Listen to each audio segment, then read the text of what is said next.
Hello everyone, how's it going? This is Honkai Star Railer here, and yet again with another video. So grab your coffee, I already have one. So if you hear me sipping, like it's because I have my cup of coffee.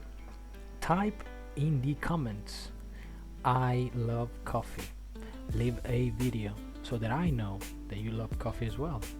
So we can create a community and we can share opinions on which is the best coffee. That would be interesting, right? I think that would be pretty interesting. So another interesting thing I believe is what we will talk about in this video. Power creep. Power creep is something that we fear as gacha gamer enjoyers, as gacha gamers, as degenerates as we are. As I like to call myself a gacha game degenerate. You know, funny story, I used to hate gacha games, you know, back when the whole DLC thing was starting to seep in our culture.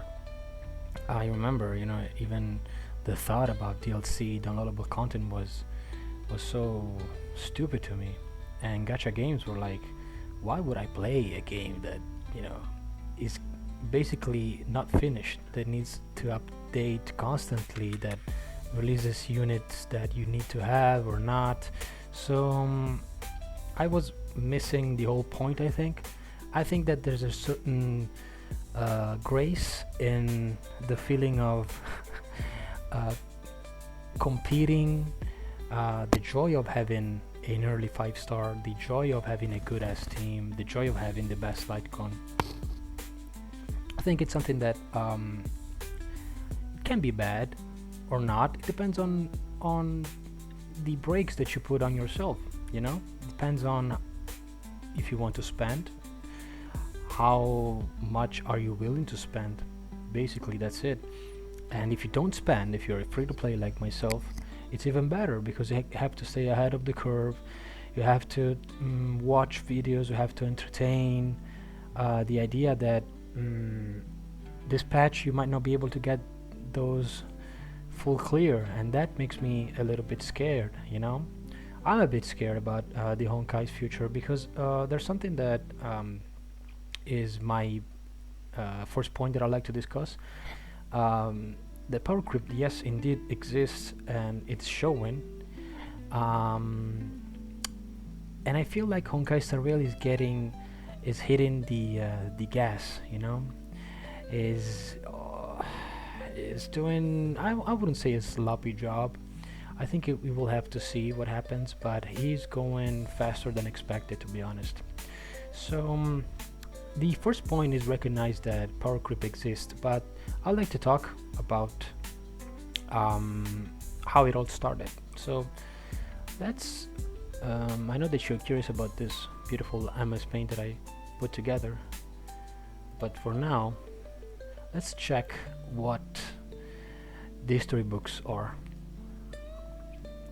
what the data is, and I'll take you back to a moment where I feel like power creep wasn't there, where everybody was enjoying this game, everybody was having a blast, and everybody was getting new characters, everybody was exploding new mechanics at a slow rate. And everything starts in version 1.0, as you can see here. 2023, April 26. Interesting, it was released in April. I forgot. So if we see the roster, we have all of the units and our Seele. So this was all of the units that were available at that time. The meta was pretty much non-existent in a way. There were characters that were being used and characters that were not being used at all. We still needed to figure out which was the best or not. Something was clear, and it was clear that Seele, the first promotional 5-star that we got, was by far the best unit. By far the best unit. If you don't know what Seele does, basically whenever you kill an enemy, she gets this state of resurgence, and you can act again. And everybody was saying that being this a turn-based game, what you want is a lot of speed and a lot of actions.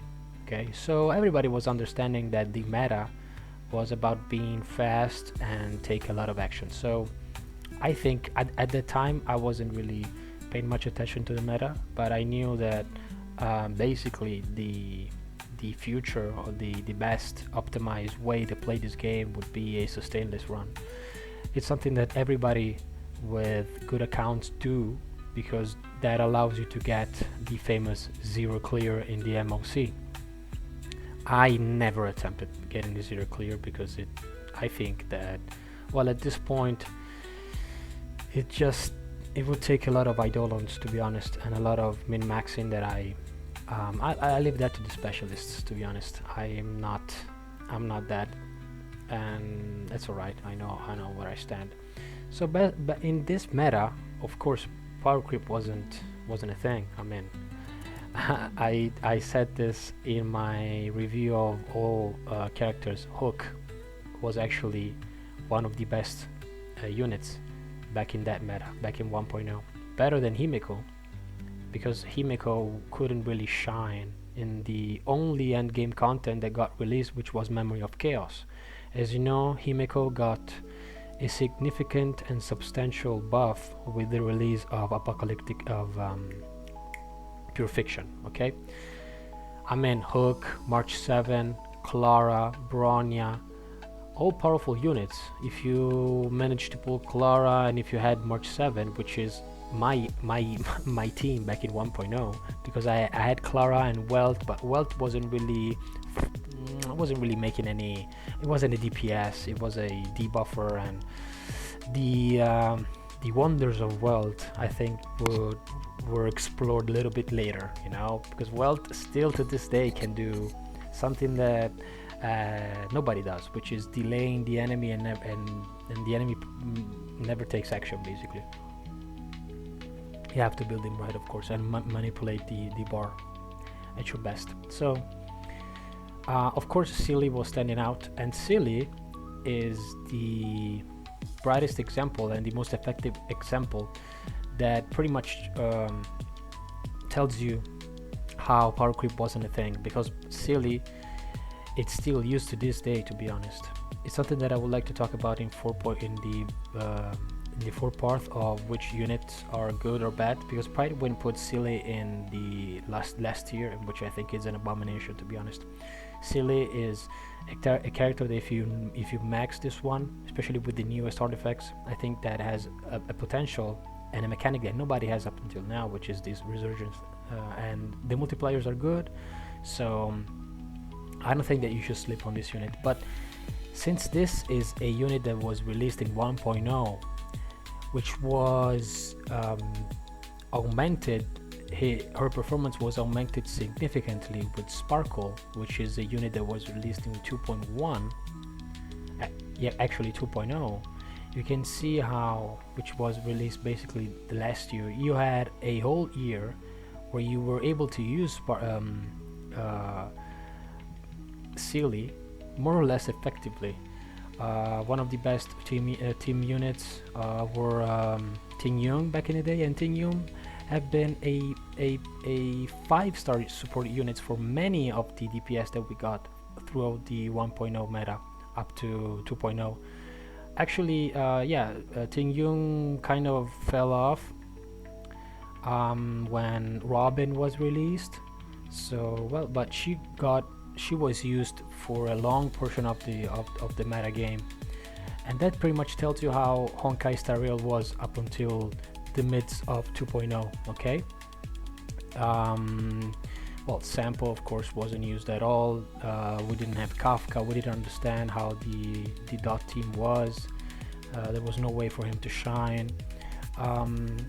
We didn't even have Luca, which was the second DOT 4-star character that we got. As for Litecoins, you know, we had this Litecoin was super good. This Litecoin was free, but the best Litecoin was of course Seele's Litecoin. As for standard banner, Yan Qin was the one that really was quite powerful when it started the game, but it was easily power crept by Jing Liu. Actually, Jing Liu, which was released in I think in 1.4 along Topaz, was the first instance of power creep, because otherwise there was not really a unit in the 1.0 roster that was power crept at all. There was always a case and there was always a way to play any single units. So power creep wasn't a thing. I don't want to speak. I don't want to list every single version that we got, unless it proves the point that I want to make. But of course we are going to go back and forth, because there are units that proves the point that power creep wasn't a thing, and then suddenly, I guess we began to talk about power creep in Honkai Star Rail. Okay, so everything I think starts starting from 2.1. Okay, why? Because if you take a look at all these versions, what can we see? We have Acheron, DPS, Hill, break DPS, Firefly, another break DPS, Yungli, DPS, Fei Shao, DPS, Rappa, DPS. So every single banner had a DPS. Okay, that's crazy. More units, more DPS, and substantially different ways to play those units. If we take, for example, what happened in 1.0 up to 2.0, let's see what happened. Okay, so we got 1.1, we had Luocha and Silverwolf.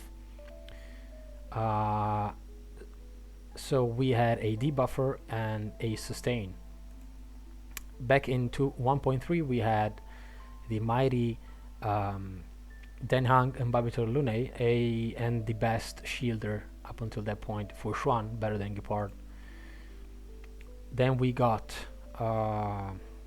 Topaz and Nambi, which is a sub DPS, and yes, this of course is a DPS, a very strong one back in that meta. Well, we forgot, here is not listed, but I think this is supposed to be Jing Liu. I don't know why it doesn't say Jing Liu. It does say Blade and Kafka instead. Blade was playing similarly to Clara, and Kafka, well, Kafka was another beast, was a DOT. Huo in 1.5, another support, and Argenti, which is a sub DPS. Now it's a sub DPS. And then we got Ruan Main 1.6. We got our and Dr. Ratio was free, so we got our fair share of DPS units, but they weren't that meta defining, because we still had to get the best units for them to shine. Units that were revealed even in the later version, in the second year. Okay, so that was pretty crazy. Like Topaz and Nambi is the best sub DPS for a unit that was released in 2.5. So even though, yes, of course we have DPS in the 1.0 meta, we don't have those defining DPSs that were really making it clear that MiHoYo was implementing this sort of evil power creep, okay, that I think we are experiencing right now. There were very varied units, a lot of sustains that would shape.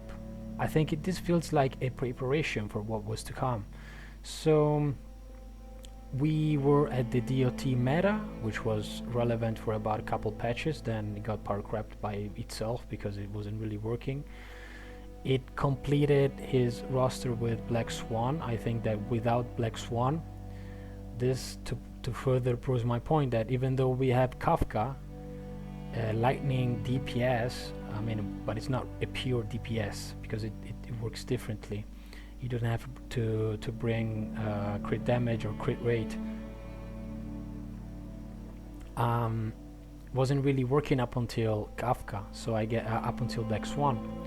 So there wasn't really a way to make it work 100%. And you had a lot of you could play it with Luca. Luca was doing pretty good. If you wanted to, if you had to use it against high HP enemies, he was designed to do that with the bleed DOT. So it was pretty varied, and there was no power creep up until that point. You were still using the likes of Ting Yun to boost your characters. You were using Ting Yun with Imbabitor Lune. No premium 5-star, old 5-star units up until that point. The follow-up attack team was still to be completed by Robin. Okay. So you had units, but if you had a good build account, you could prove your worth with what you had. That was really the case, especially when Pure Fiction was released. When we got waves and waves of enemies, characters like, of course, like Herta was shining, Himeko, which is definitely a 1.0 character.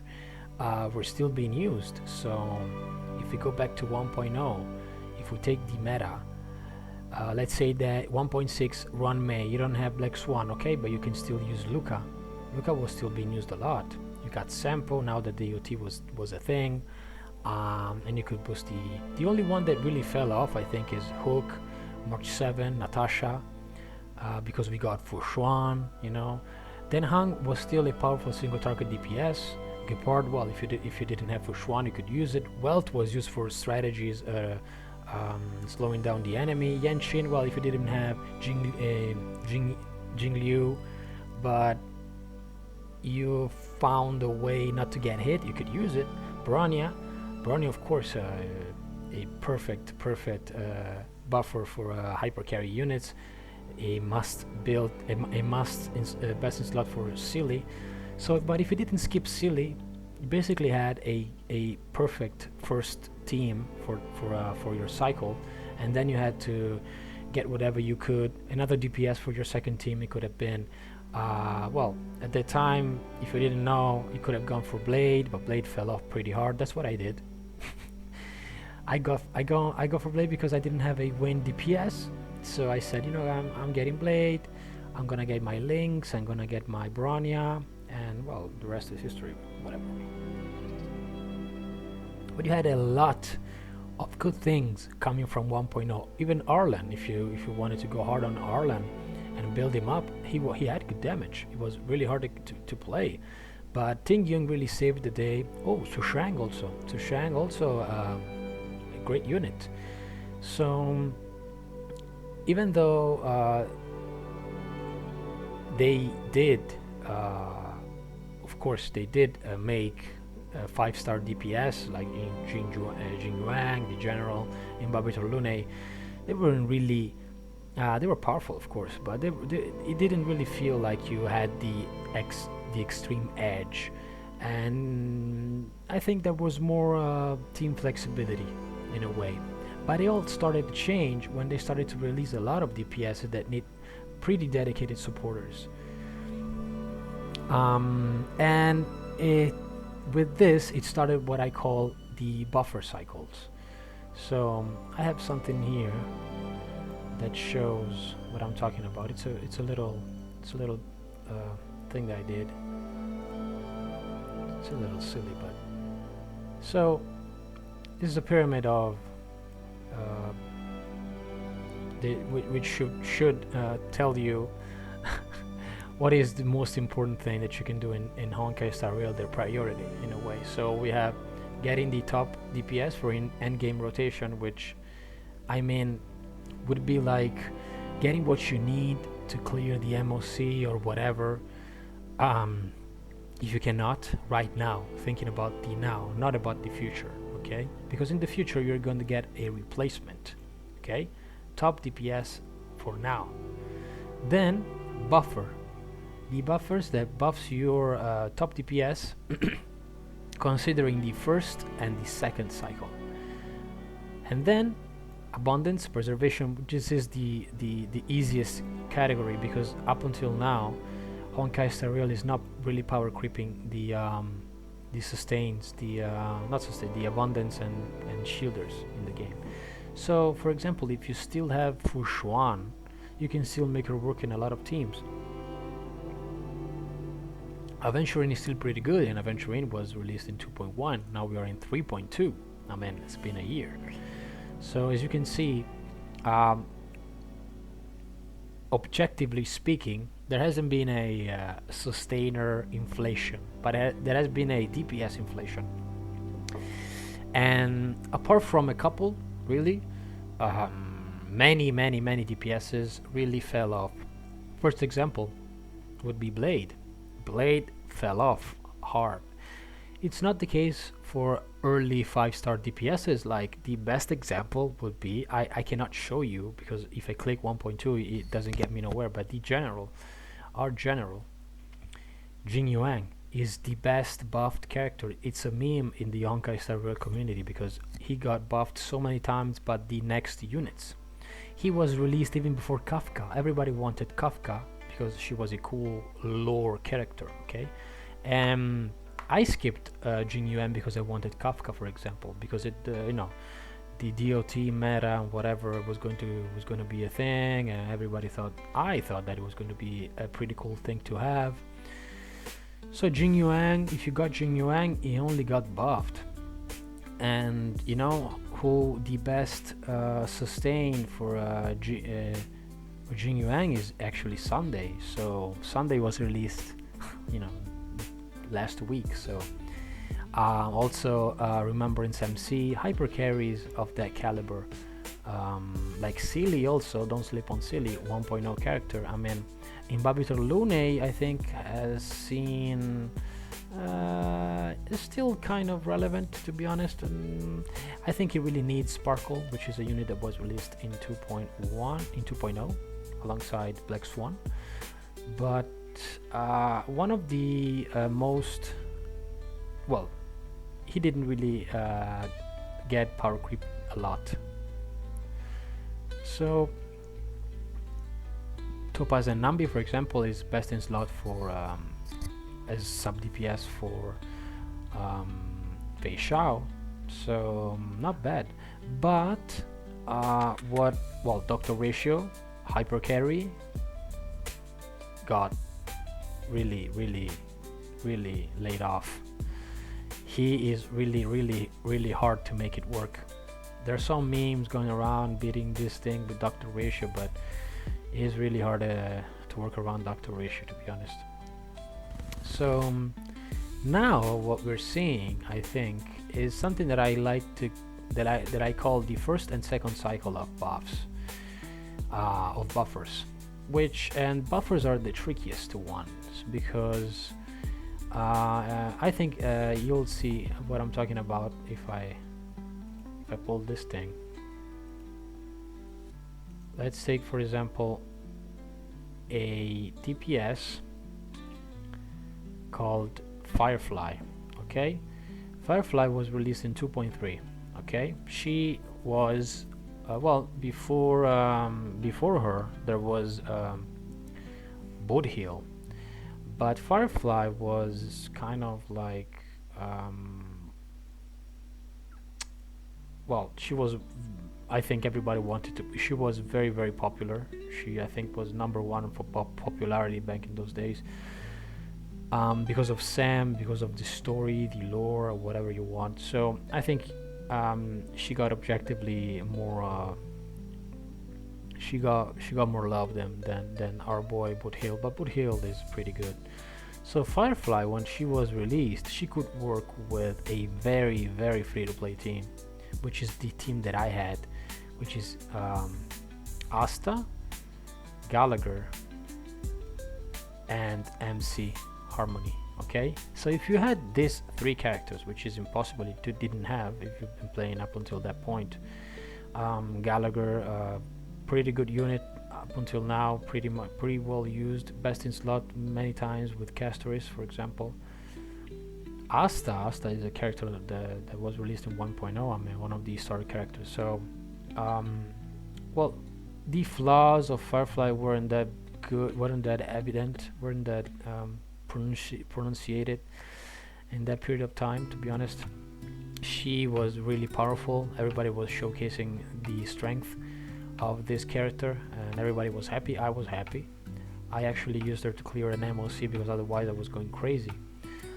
You had the best version. The best version would have been slotting this one instead of Asta, one May.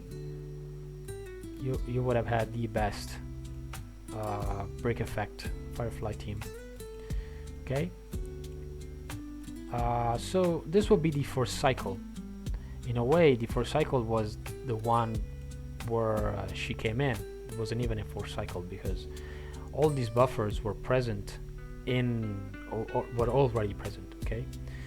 But I like to call it first cycle regardless. So what happens next is the Powercreep now really feels like is here, because if you have this team and you want to use it right now, the enemies are so hard that you cannot really work it, and you cannot really work it.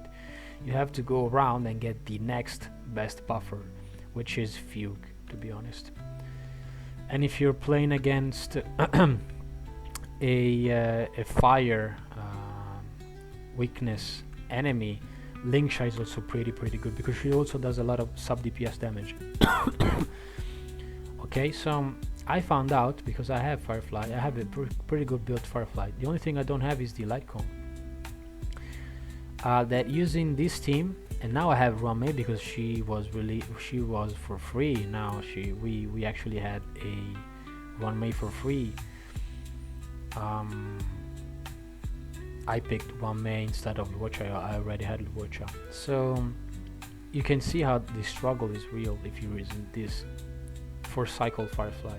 Now you have to use the second cycle Firefly. This is what I like to call, this is what I'm talking about, cycle. And Fugue is a pretty specific buffer for break meta and was released in 2.7, which is the last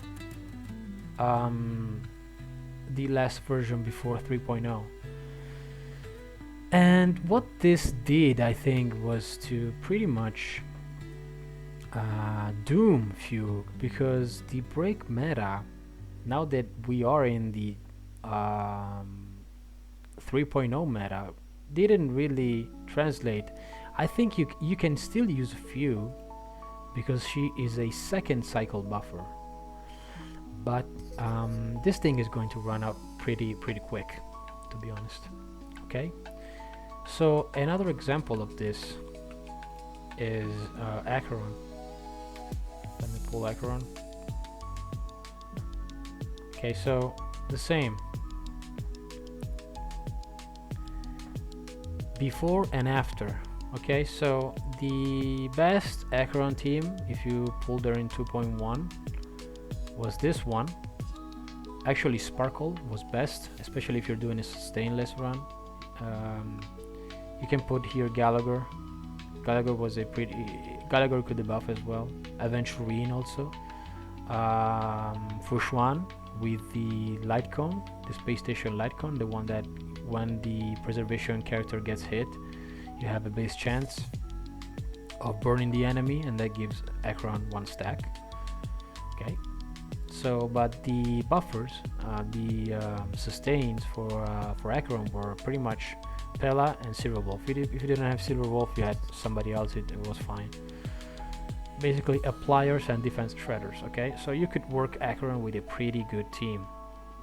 Sparkle isn't mandatory, but was the best in slot. If you had Sparkle, was the best in slot, because the more action Acheron gets, the more stacks she can inflict, and with the light cone you can get 2 skills per two stacks per skill, so effectively it would be 4 stacks per turn with Acheron, so with Sparkle. So, and you put Pella that ults every 2 turns. You get Silver Wolf that does the best defense shred in the game, and you're golden. Okay, but and I can say this because I do have Acheron with the exactly same team,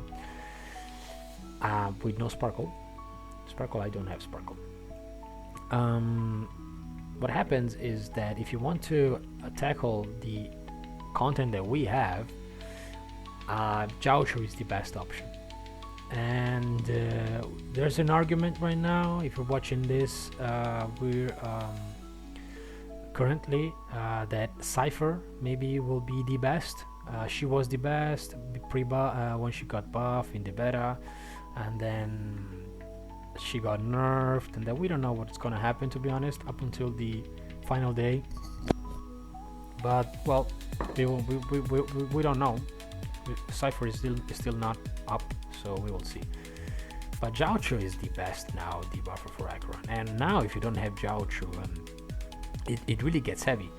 I cannot really use this team right now with Acheron unless it's a very tailored MOC that really specifically buffs whatever. I cannot really play my Acheron anymore. I have to go around. I miss the second cycle buffers. Also Sunday is the Powercreep version of Sparkle. So really, if you do have Sunday, it really makes Sparkle kind of redundant, to be honest. But you know, Sunday was released in 2.7 and Sparkle is at 2.1 character, so I guess it's pretty, you know, pretty alright. So we got many archetypes in the second version of 2.0. The follow-up attack team, the best follow-up attack team buffer, which is Robin. If you don't have Robin, and you have Fei Xiao, for example, can you really play a follow-up attack team? I do have Robin and I do have Fei Xiao, so and Fei Xiao is really struggling right now, to be honest.